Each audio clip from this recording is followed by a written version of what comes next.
The truth doesn't disappear just because you ordered it to. The chandelier light poured over the grand ballroom, reflecting off crystal glasses and polished marble as every seat faced the stage where Ethan Caldwell stood, the man whose name built skyscrapers and controlled markets, his voice steady, measured, practiced, until it wasn't. It happened in a breath, in a flicker of movement near the back of the room, where a woman stepped in quietly, unannounced, unnoticed by everyone except him. And suddenly the air shifted. Amara Brooks didn't rush, didn't lower her gaze, didn't seek permission to exist in a room that once erased her. She simply walked forward, one hand holding that of a small boy, no older than 4, dressed neatly, calm, observant, the kind of calm that doesn't come from comfort, but from being raised in silence. Ethan's sentence broke mid-word, a pause so slight most wouldn't catch it. But the cameras did, the investors did, the board did. Because power recognizes when it cracks. The boy turned his head, just slightly, curious, at the sudden stillness. And that was all it took. The resemblance wasn't subtle. It wasn't debatable. It was exact. The same eyes that carried a quiet intensity. The same sharp line of the jaw. The same expression Ethan had seen in his own reflection for decades. Now standing 5 feet tall and a child who had never been introduced to him. A murmur rippled across the room like a low tide pulling back before a wave. Phones tilted. Whispers spread, but Amara didn't react. She didn't look at Ethan. Not once. As if his presence no longer held authority over her reality. She guided the boy to a seat near the edge, adjusted his jacket with careful hands, then sat beside him, composed, untouched by the storm she had just created. On stage, Ethan's fingers tightened slightly around the edge of the podium, the polished wood suddenly feeling less like control and more like something to hold on to. His mind moved fast, faster than any deal he had ever closed, replaying numbers, dates, decisions. But none of them prepared him for this, for the one variable he had once dismissed as solved. The applause that followed his unfinished sentence came late, uneven, forced, and he nodded once, stepping back, not because the speech was done, but because he was. The hallway outside the ballroom was dim, quiet, insulated from the flashing lights. And that's where he found her, standing near the wall, the boy beside her, looking up at framed paintings as if none of this belonged to him either. Ethan's voice came lower now, stripped of performance. "Why didn't you tell me?" And Amara turned her head slowly, her eyes steady, not angry, not soft, just certain. "You told me to erase him," she said. And there was no rise in her tone, no need for emphasis, because the truth didn't need volume to land. Ethan felt it then, not as shock, but as something heavier, something that settled into his chest and refused to move, as the boy glanced between them, curious, unaware of the weight carried in a silence he had just stepped into. And for the first time in years, Ethan Caldwell realized the one thing he had buried wasn't gone. It was standing right in front of him, breathing, watching, and waiting without needing anything from him at all. The boy's fingers traced the edge of the painting frame, small and careful, like he had been taught not to disturb anything that did not belong to him. And Ethan noticed that detail before anything else, before the questions burning in his chest, before the weight of Amara's words settled into something permanent. "What is his name?"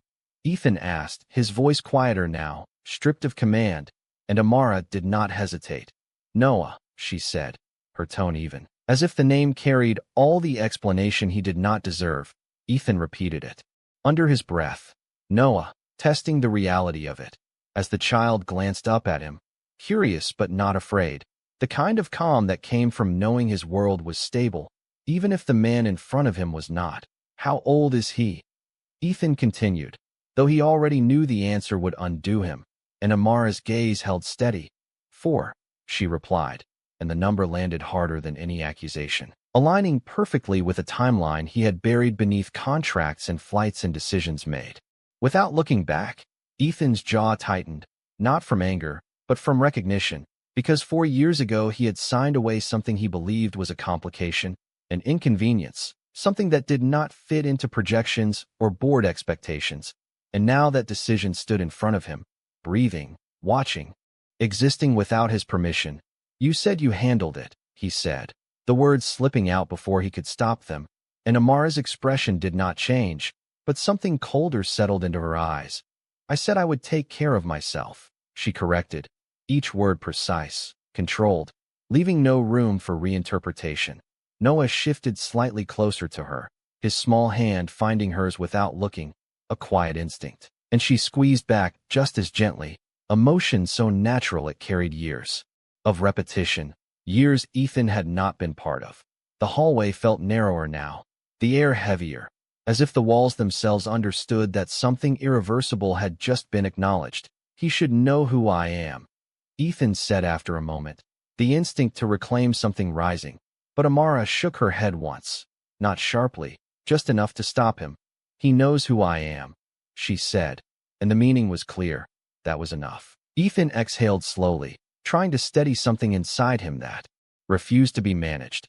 "I can help," he added, defaulting to the language he understood best: solutions, resources, control. But Amara's lips pressed together briefly before she spoke. "We are not a problem to solve," she said, and Noah looked between them again, sensing the shift, his brows knitting slightly as if trying to understand why the man who looked like him sounded so unsure.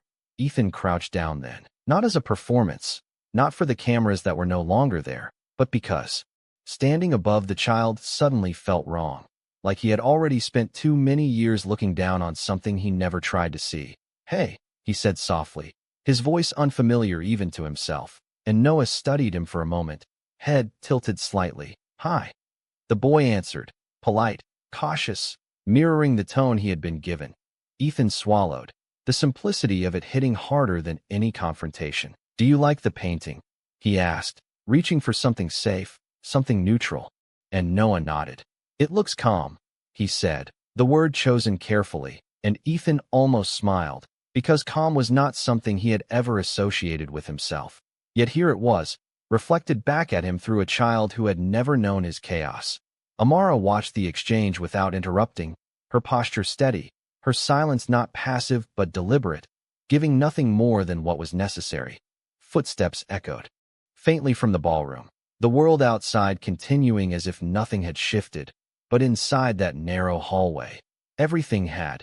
Ethan straightened slowly, his eyes moving between them, seeing not just what he had missed, but what had been built without him, something complete, something he could not simply step into. "I am not asking for anything," Amara said then, her voice softer but no less firm. "I did not come here for you." And Ethan nodded once, because for the first time, he understood that this moment was not about what he wanted.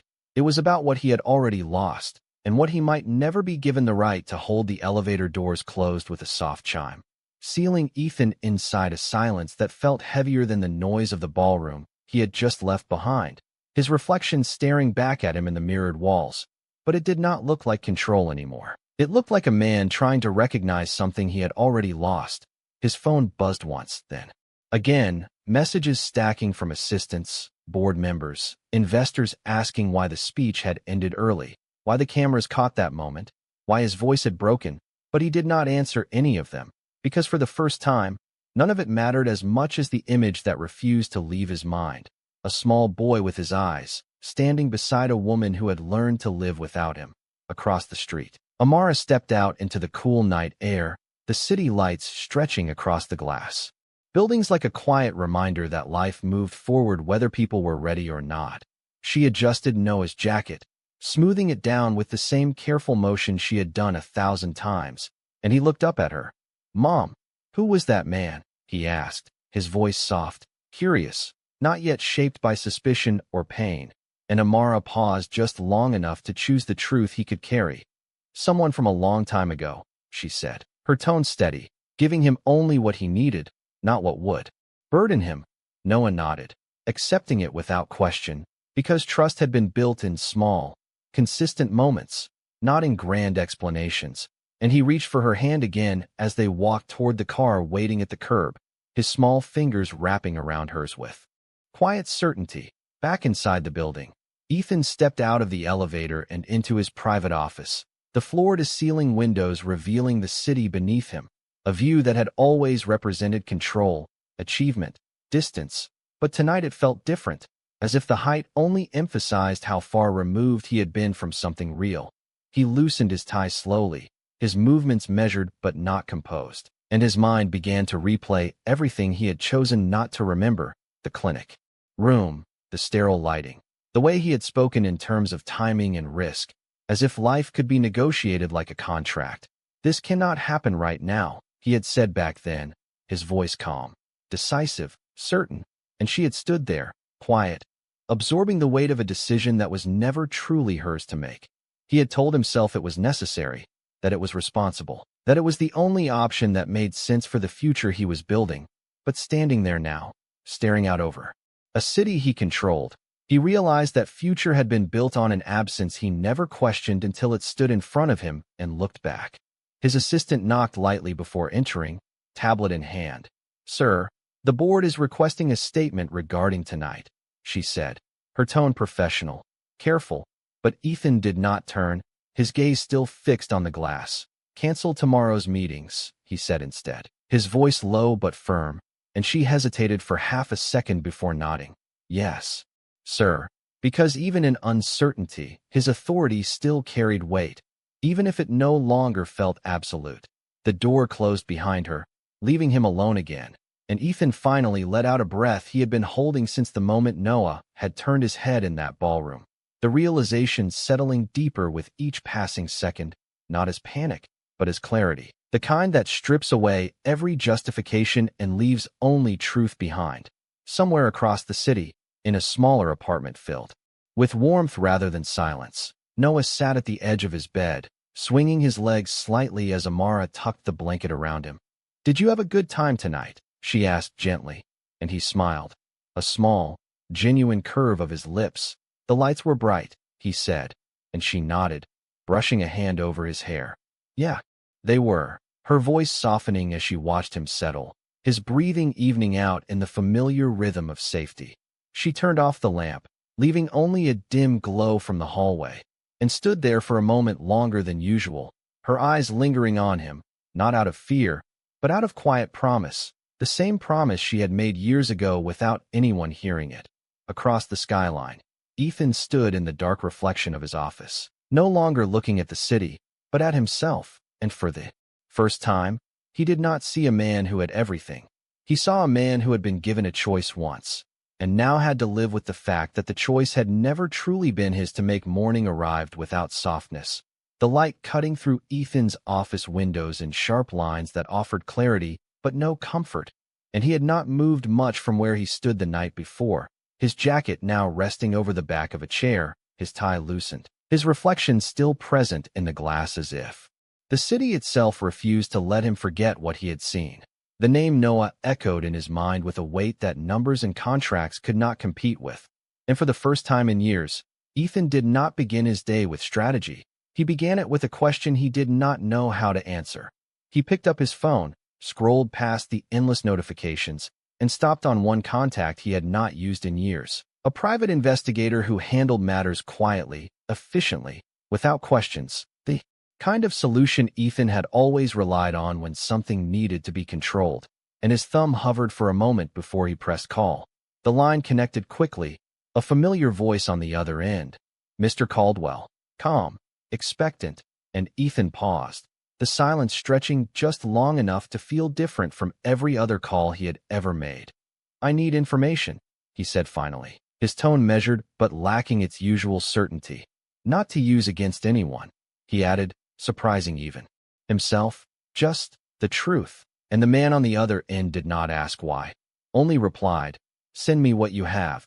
Because in Ethan's world, truth had always been something you acquired, not something you faced. Across the city, the morning unfolded differently in Amara's apartment, where sunlight filtered through simple curtains, soft and warm, touching the edges of a life built without excess but full of intention.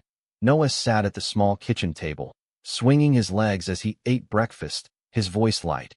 "Are we going to the park today?" he asked, and Amara smiled faintly, pouring a glass of orange juice. "After school," she said, her tone steady, predictable, the kind of rhythm that made the world feel safe. She moved through the space with quiet efficiency, packing his bag, checking his jacket, tying his shoes with hands that never rushed him, never made him feel like he was anything less than enough. And when he looked up at her, there was no doubt in his eyes, no question about who would be there when he needed it. Outside, the city carried on, unaware of the shift that had begun beneath its surface, unaware that two lives that had once diverged were now moving toward an intersection neither of them had planned. Back in his office, Ethan received the first file before noon, a digital folder appearing on his screen, and he stared at it for a long moment before opening it, because some truths, once seen, could not be negotiated away. The information was precise, clinical, dates aligned, locations confirmed, and there it was, a timeline that did not bend to his past assumptions. Prenatal records, a change of residence, a quiet move across state lines, and no record of any procedure he had believed had happened, only evidence of a woman who had chosen to walk away instead of comply. Ethan leaned back slowly, the chair creaking under the shift, his eyes scanning each line again as if repetition might change the outcome. But it did not.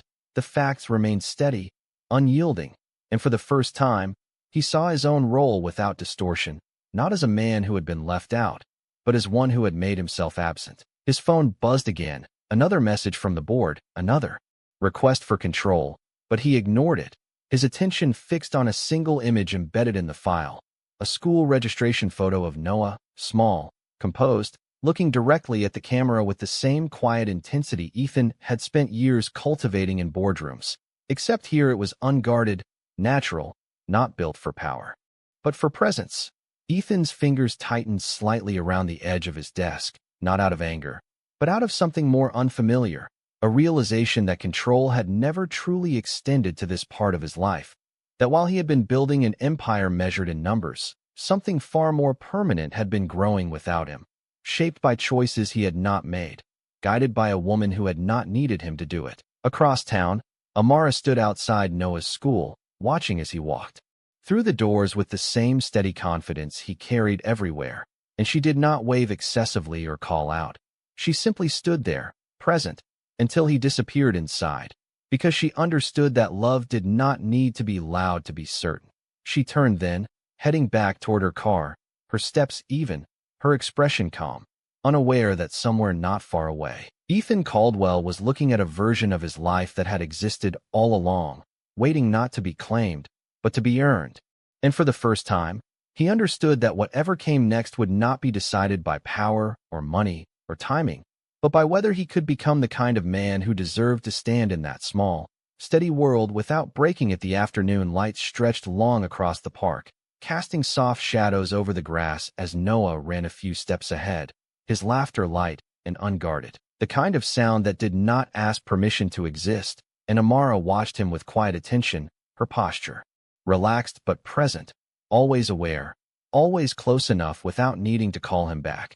She sat on a wooden bench, hands folded loosely in her lap, her gaze following every movement he made, not out of fear, but out of a habit formed over years of being both protection and peace at the same time. Across the street, a black sedan slowed to a stop, the engine barely audible, and Ethan sat behind the wheel for a moment longer than necessary, his eyes fixed on the scene in front of him, not as a man evaluating a situation, but as someone witnessing something he did not yet belong to. He had not planned this moment with precision. There were no assistants involved, no scheduled entry, just a quiet decision to see for himself what could not be understood through files or reports. He stepped out of the car slowly, closing the door with care, as if noise itself might disrupt something fragile. And for a second, he simply stood there, watching Noah chase after a ball, his small frame moving with an ease that spoke of safety, not pressure, not expectation. Ethan's chest tightened slightly, not from regret alone, but from the realization that this child had grown without the weight of his name, without the structure of his world, and somehow, he was not lacking anything essential. Amara noticed him before Noah did, her eyes shifting just enough to acknowledge his presence without reacting to it, her expression unchanged, steady as ever, as if she had already prepared herself for this moment long before it arrived. Ethan walked closer, each step measured, not out of confidence, but out of an unfamiliar hesitation, and when Noah finally turned and saw him, the boy paused, holding the ball in both hands, his gaze curious but calm. "Hi," Ethan said, his voice softer than it had ever been in any boardroom. And Noah looked at him for a moment, then responded with the same quiet politeness. Hi. His tone matching, not intimidated, not impressed, simply present. Amara remained seated, her silence not dismissive but deliberate, allowing the moment to unfold without interference, her trust placed not in Ethan, but in the boundaries she had already built. Ethan glanced at her briefly, then back at Noah. Can I sit? He asked, not assuming, not claiming space. And Noah looked toward his mother instinctively, waiting, and Amara gave a small nod. Nothing more, and that was enough. Ethan sat on the edge of the bench, leaving space between them, the distance intentional, respectful, and for a few seconds, no one spoke, the sound of the wind moving through the trees filling the gap where words would have once been forced. Do you come here a lot? Ethan asked, his voice careful, choosing something simple, and Noah nodded. After school, he said, rolling the ball slightly with his foot. Mom says it helps me think. And Ethan almost smiled at that, because thinking had always been a tool for him. But here it was something softer, something grounded. What do you think about? Ethan continued, leaning forward slightly, not as a businessman, but as someone trying to understand, and Noah shrugged a little. Stuff, he said, then added after a moment. Like why the sky changes color. And Ethan exhaled quietly, the simplicity of the answer settling somewhere deeper than he expected. Amara watched the exchange with steady eyes, not intervening, not encouraging, simply allowing Ethan to exist within the space he had once been excluded from, but not granting him any more than what he earned in that moment. Ethan looked at Noah again, studying the small details, the way he held himself, the way he spoke, and it became clear that this was not a child waiting for something missing. This was a child who had been given enough, and anything Ethan brought into that world would have to be added with care, not force. You are good at thinking, Ethan said quietly, and Noah looked up at him, considering the words, then nodded once as if accepting them without question, and for a moment, something shifted, not dramatically, not visibly, but enough for Ethan to feel it, a small opening, not of acceptance, but of possibility, fragile and undefined. Resting entirely on what he chose to do next, the sun dipped lower, casting a warmer glow across the park as the air shifted from afternoon to early evening, and Noah kicked the ball gently toward Ethan without thinking, a small, natural gesture that carried no expectation, just instinct, and Ethan caught it with a slight stumble, not because the movement was difficult, but because it felt unfamiliar, like stepping into a role he had never practiced. He rolled the ball back carefully, not too fast, not too slow, watching Noah's reaction more than the motion itself, and the boy smiled faintly, a quiet approval that did not come with words. Amara stood then, brushing her hands lightly against her jeans, her posture signaling the end of the moment without needing to announce it. And Noah noticed immediately, jogging back to her side. His rhythm aligned with hers in a way that spoke of routine. We should go, she said softly, her voice steady, and Noah nodded, glancing once more at Ethan before stepping closer to his mother, his hand finding hers again with the same certainty as before. Ethan stood as well, the space between them returning, not as distance, but as a boundary that had always been there, only now clearly visible. Can I see him again? Ethan asked, the question simple, but carrying a weight he could not hide, and Amara met his gaze, not with hesitation, but with quiet evaluation, as if measuring something deeper than the words themselves. She did not answer immediately, and in that pause, Ethan felt something he had not felt in years, not uncertainty about a deal or an outcome, but uncertainty about whether he was worthy of even being considered. This is not about what you want, she said finally, her tone calm but firm. It is about what he needs. And Noah looked up at her, then back at Ethan, sensing the shift without fully understanding it. Ethan nodded once, accepting the correction without defense, because for the first time, he understood that wanting something did not give him the right to have it. I will do whatever is necessary, he said, the words instinctive, but Amara's expression remained unchanged. Not whatever you think is necessary, she replied, whatever is right, and the distinction settled between them like a line that could not be crossed without consequence. Noah shifted slightly, his small voice breaking the tension. "Are you coming back tomorrow?" he asked, looking directly at Ethan now. Not guarded, not attached, just curious, and Ethan paused. The simplicity of the question catching him off guard, because it was not a demand, it was not a plea, it was just a possibility. "If your mom says it is okay," Ethan answered carefully, and Noah nodded, accepting that answer as complete, because in his world, permission and trust were connected in ways Ethan was only beginning to understand. Amara squeezed Noah's hand gently, a subtle reassurance, before turning to leave, her steps steady, unhurried, as if she had already decided not to let this moment disrupt the life she had built. Ethan watched them walk away, the distance growing with each step, but this time he did not feel the instinct to chase, to close the gap. Instead, he stood there, letting the space remain, understanding that some distances were not meant to be forced. The park grew quieter as evening settled in, the sounds of the city softening into a distant hum, and Ethan remained where he was for a few seconds longer, the weight of everything settling into something clearer, something more defined than regret. It was not about fixing the past, because the past had already taken shape without him. It was about whether he could exist in the present without trying to reshape it into something convenient. He exhaled slowly, his gaze lowering briefly to the ground before lifting again toward the direction Amara and Noah had gone. And for the first time, the path forward did not look like something he could control. It looked like something he would have to earn, step by step, without certainty, without guarantees, guided not by power, but by whether he could become someone who did not need to take.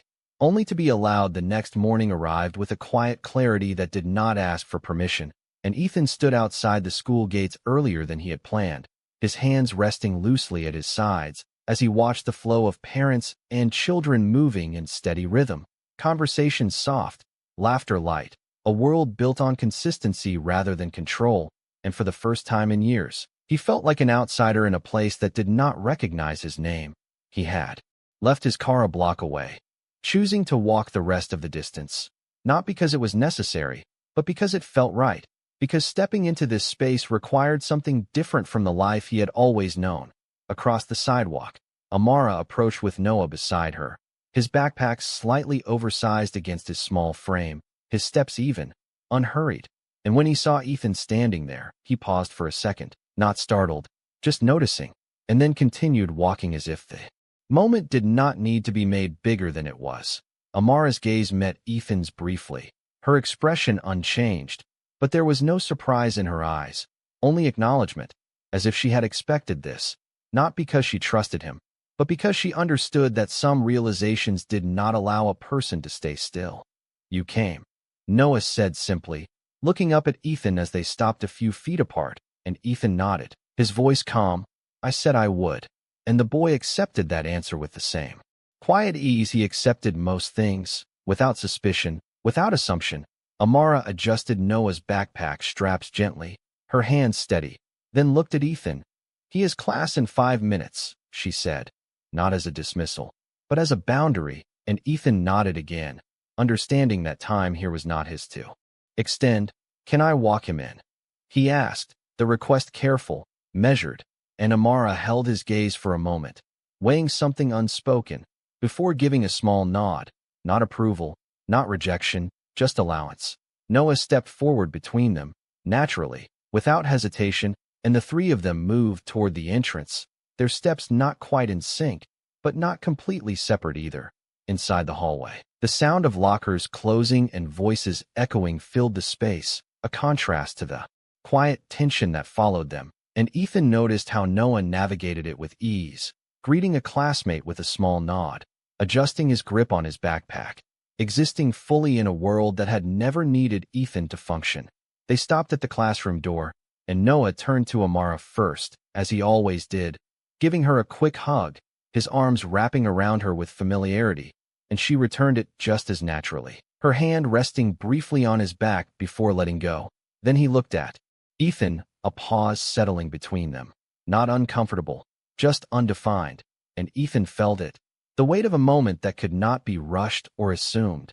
"Have a good day," Ethan said, keeping his voice steady, offering something simple, something that did not overstep, and Noah nodded, considering him for a second before stepping forward and giving a quick, light hug, brief but real, then pulling back without hesitation, as if it was just another part of his morning. Ethan stood still for a moment after Noah walked into the classroom, the door closing softly behind him, and the space he left behind felt different, not empty, but altered, as if something had shifted in a way that could not be undone. Amara turned then, her eyes meeting Ethan's again, and there was no softness there, no immediate change, just the same steady presence she had always carried. "He does not need confusion," she said quietly, her voice even. "If you are here consistently." And Ethan nodded, the words settling into him with more weight than any agreement he had ever signed, because this was not about performance, it was about showing up without conditions. "I understand," he said, and for once, he meant it without adding anything else. Amara held his gaze for a moment longer, then turned and walked away, her steps calm, her pace unchanged, leaving Ethan standing in a hallway filled with noise and movement, yet somehow quieter than any room he had ever stood in before, because for the first time, he was not surrounded by people who expected something from him. He was standing in a place where expectation had to be earned, slowly, deliberately, one presence at a time. The days that followed did not announce themselves with change. They unfolded quietly, measured in small, consistent moments that carried more weight than any grand gesture Ethan had ever made. And each morning he returned to the same sidewalk outside the school, not earlier, not later, just on time, standing with the same stillness, the same absence of expectation, as if he understood that presence alone was the first thing he needed to prove. The first few days, nothing was different. Noah would walk past him with a simple greeting, sometimes a nod, sometimes a quiet hi, and Ethan would respond in kind, never reaching, never assuming, allowing the space to remain exactly as it was given. Amara watched every interaction without interruption, her gaze steady, her judgment silent but active, measuring not what Ethan said, but what he did not try to take. On the fourth morning, the air carried a slight chill, and Noah paused a little longer than usual when he reached Ethan, shifting his backpack slightly on his shoulders. "Are you going to be here later?" he asked, his tone casual. But the question carried a new layer, something that had not been there before. Ethan met his eyes, careful, honest. "If your mom says it is okay," he replied again, repeating the same boundary without changing it. And Noah nodded, accepting the consistency more than the answer itself. That afternoon, Ethan returned to the park, not waiting in the car, not observing from a distance, but standing near the same bench, his posture relaxed but attentive. And when Amara and Noah arrived, she noticed him immediately, her eyes narrowing slightly, not in suspicion, but in recognition of a pattern forming. Noah spotted him next, a small smile appearing without effort as he walked closer, the ball already in his hands, as if the continuation of something had been decided without words. "You came back," Noah said, and Ethan nodded once. "I said I would." And this time, the words felt less like a statement and more like a foundation. They played again, simple movements, small exchanges, nothing that would draw attention from anyone else in the park. But for Ethan, each moment carried a weight he had never assigned to something so ordinary, because there was no audience, no gain, no outcome to control, only presence and response. Amara remained at the bench, her eyes following them, her posture unchanged, but something subtle shifted in the way she watched. Not softer, not yet, but less guarded in the smallest, almost invisible way, as if consistency had begun to speak where words would not. When the sun dipped lower and the evening approached, Noah walked back toward her, slightly out of breath, his energy steady, not overwhelming, just alive. And Ethan stood where he was, not stepping forward, not closing the distance unless it was given. "Can he come tomorrow too?" Noah asked, looking up at Amara now, his voice carrying a quiet certainty. And Amara's gaze moved from her son to Ethan, holding there for a moment longer than before, her silence stretching just enough to carry meaning. "We will see," she said finally, her tone even, but not dismissive, and Noah nodded, satisfied, because in his world, "we will see" was not rejection, it was possibility. Ethan exhaled slowly, not out of relief, but out of understanding, Because this was not about quick answers, it was about time, about proving something without demanding recognition. As they walked away again, the distance between them did not feel like loss this time. It felt like space that could be crossed, eventually, if he continued to move the way he had begun. And for the first time since that night in the ballroom, Ethan Caldwell was no longer trying to undo what had been done. He was learning how to stand still long enough for something real to begin forming in front of him, without forcing it into shape. The sky turned a deeper shade of gold as the evening settled. The park quieter now, the distant hum of traffic blending into a soft background that no longer demanded attention, and Ethan stood by the same bench, not checking his watch, not reaching for his phone, simply waiting in a way he had never practiced before, with no guarantee that the moment would come. When Amara and Noah appeared at the edge of the walkway, there was no surprise in his posture this time, only a steady presence, and Noah's face lit with a small, familiar recognition that had grown over the past days, not into attachment, but into something quieter, something built on repetition and truth. They moved through the same rhythm, the ball rolling between them, small exchanges, soft laughter, and Amara watching from a distance that no longer felt like a barrier, but a boundary still respected, still intact. As the light dimmed and the air cooled, Noah slowed, the energy of the day settling into something softer, and he walked back toward Ethan, the ball tucked under his arm, his steps unhurried. He looked up, studying Ethan with the same careful curiosity he had always carried. But this time there was something different, not in his posture, but in the question forming behind his eyes. "Why do you look like me?" Noah asked, his voice simple, unfiltered, the kind of question that does not come from doubt, but from observation, and the world seemed to still around them, the air holding the moment in place as if it understood the weight of what had just been spoken.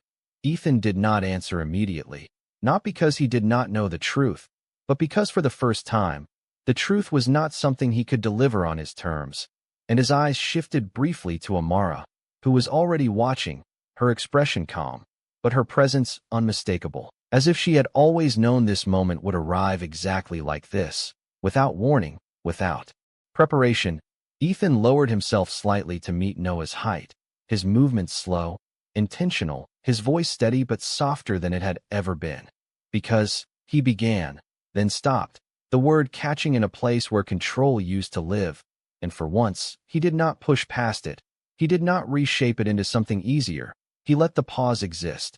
Noah waited, not impatient, not anxious, simply present, his small hand tightening slightly around the ball, as if grounding himself in the moment. Amara took a step closer, not to intervene, but to stand within reach, her silence offering no answers, only space. Ethan exhaled slowly, the weight of every decision he had ever made settling into a single point of clarity, and when he spoke again, his voice carried no authority, no distance, only truth. "Because I am your father," he said, the words simple, unadorned, but heavier than anything he had ever claimed. Noah blinked once, the information landing not with shock, but with quiet processing, his gaze shifting between Ethan and Amara, seeking confirmation not in words, but in presence, and Amara gave a small, almost imperceptible nod, her eyes steady, her trust placed not in Ethan's past, but in the truth of this moment. Noah looked back at Ethan, his expression unchanged, but his posture softer, as if something had settled into place without disrupting the world he already knew, and after a second, he asked, "Are you staying?" The question not loaded with expectation, just clarity. Ethan held his gaze, the answer no longer something he could promise lightly, and for the first time, he understood that staying was not about words, it was about every day that would follow this one. "If you want me to," he replied, and Noah nodded once, as if that was enough for now, not acceptance, not rejection, just the beginning of something that would be defined over time. The light faded further, the park emptying slowly, and as they stood there, not moving, not rushing the moment, it became clear that nothing had been resolved, nothing had been fixed, but something real had begun, something that did not belong to the past or to regret, but to the quiet, uncertain space of what could be built if it was given the chance to exist without being forced.